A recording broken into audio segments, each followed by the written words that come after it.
Good morning. This is John with the Springs Mennonite Church. It's good to be with you today. It's a Friday. Hope you've had a good week. Boy, have I had a good week. I am so thankful for this past week. And I'm looking forward to the ones ahead. I hope you are too, because God just continues to do great things in our lives. Sometimes we don't notice it. Sometimes we're too busy to see it. But it hasn't changed Him at all. It hasn't changed the way He wants to live. He wants us to live with Him. And so this morning I'd like to share a passage. It comes from Philippians chapter 2. And verses 3 and 4 reads this way: Do nothing out of selfish ambition or vain conceit. Rather, in humility, value others above yourselves, not looking to your own interest, but each of you to the interest of others. See, Paul's writing to the Philippians here. It's a young church. They don't really know what it is to walk with God. They're trying to learn, just like you and I are trying to learn, even though we have a 2,000-year history of hearing about what God wants. But in our daily lives, sometimes we just, life is not easy. Then again, maybe one's supposed to be, but it sure isn't, and that's the bottom line here. And so Paul's trying to give them some advice. He's trying to say, look, you want to live a full and complete life? Here's how you do it. And he starts off by saying, do nothing out of selfish ambition or vain conceit. Now, you and I both know there are some people who are quite ambitious, and they accomplish a lot. And Paul here is not talking about people who have goals and dreams. We all should have goals and dreams. If we don't have any, then we're in really big trouble. But he's talking about those people whose self-ambition is the only thing that matters to them. And we know those. I've encountered them in my daily lives. I see them on the television. They're in business, they're in politics, they're called ruthless whatever. My grandfather was a very ambitious and ruthless man. He started a motel chain. He made multi-millions of dollars. But he was really, really interested in making money more than anything else in the world. I don't know what that brought him at the end of life, but he was one of those guys. And so here, Paul says, don't do anything out of selfish ambition or vain conceit. Now, here's the truth. You and I are important to God. We may or may not be important to the world around us. And for those who think they are the most important thing, a person that ever walked this earth, well, they're in for a really, really big surprise. Given the scheme of time, most people are not even remembered. The cemeteries are full of headstones of people whose lives have been reduced to one little phrase or just a date. I don't know what their lives were like. Some of them, I'm sure, thought they were really important people. But history doesn't treat them that way. You're not going to get anywhere in life by trying to be vainly ambitious and conceited. Now, I'm going to come back to that in a minute, but let me look at the next part of this. It says, rather, meaning instead of doing that, do this. In humility, value others above yourselves, not looking to your own interest, but each of you to the interest of others. You see, Jesus was about giving, not taking. He gave, and he gave, and he gave, and he gave some more.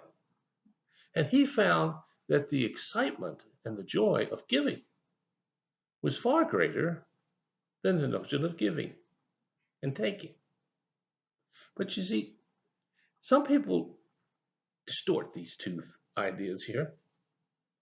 Some people seem to think that if you do anything that serves yourself, that's wrong. Or if you don't put someone else first and somehow you're terrible. I used to be, and probably still am to some degree, not really wanting to spend a lot of money on myself.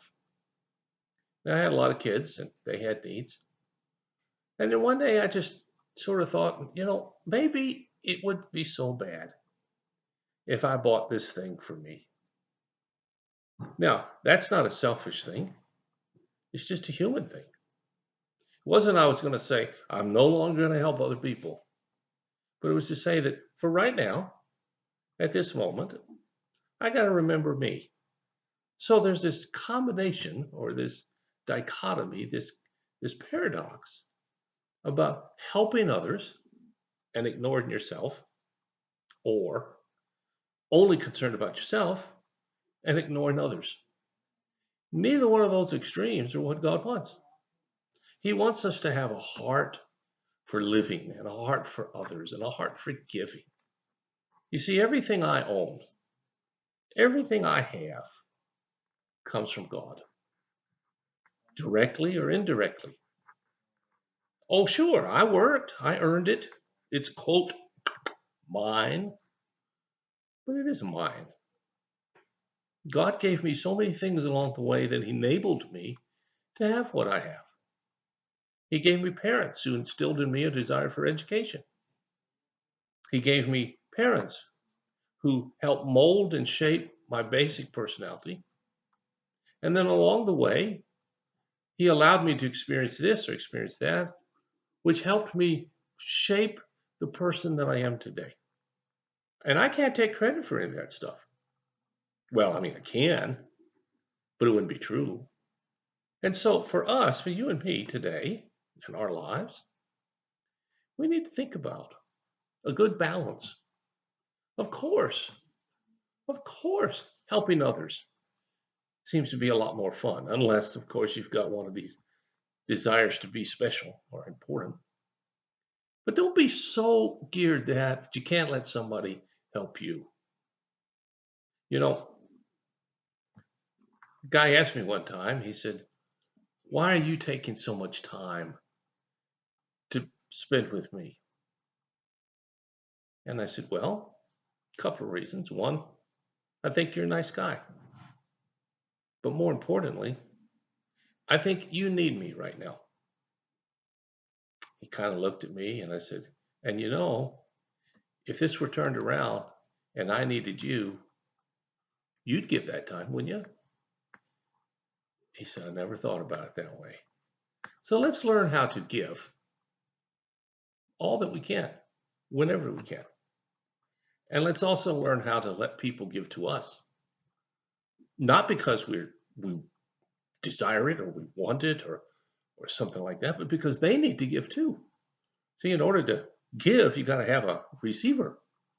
And sometimes God uses you for either one of those parts. So today, think about what can you do to give to someone? Maybe it's just a phone call. Maybe it's 50 cents. Maybe it's something huge. I don't know.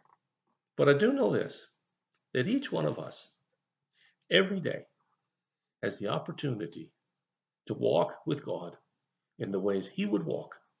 And that includes here, thinking of others more than ourselves. Well, thanks for listening. If you have a prayer concern or need, let us know. We'll do everything we can as fast as we can to help meet your need. God bless you today. Have a great weekend. I'll talk to you again.